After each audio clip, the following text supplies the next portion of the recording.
ही दाल खिचडी माझ्या सासूबाईंकडून मी शिकली आहे आणि तुम्ही नक्की ट्राय करा, तुम्हाला खूप आवडेल. आपल्याला तेल गरम करायचं आहे. तेलामध्ये राई, हे दगडी फूल, मिरची आणि तेजपत्ता हे चांगलं फ्राय झाल्यावरती आपल्याला कांदा घालायचा आहे. कांदा भरपूर घ्यायचा आहे. चांगला कांदा असं परतून घ्यायचं आहे. त्यानंतर मग आपल्याला त्यामध्ये भरपूर असं टोमॅटो घालायचं आहे. टोमॅटो, त्यानंतर हळद आणि आलं लसूण हे आपल्याला भरपूर घालायचं, म्हणजे किसून घालायचं आहे.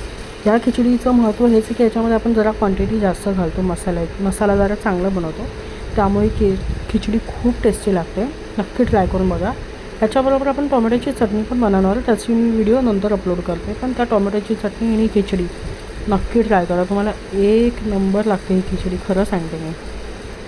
त्यामध्ये आपण चांगलं हळद असं टाकायचं आहे. हे चांगलं शिजवून घेतल्याच्या नंतर मी त्याबरोबर बाजूला आहे ना गरम पाणी करायला ठेवलं आहे, जेणेकरून पटकन खिचडी शिजेल. आणि आपल्याला ह्याच्यामध्ये तांदूळ आणि हिरव्या मुगाची डाळ किंवा मग पिवळी मुगाची डाळ भरपूर, जरा त्याच्यामध्ये पण तांदळामध्ये भरपूर घालायचे.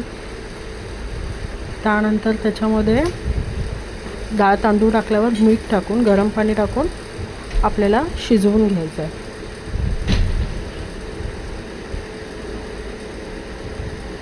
आणि वरतून तुपाची धार सोडायची.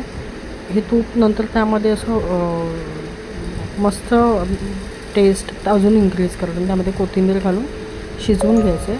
शिजल्याच्या नंतर आपण झाकणाने कवर करून टोमॅटो चटणीसोबत सर्व करा.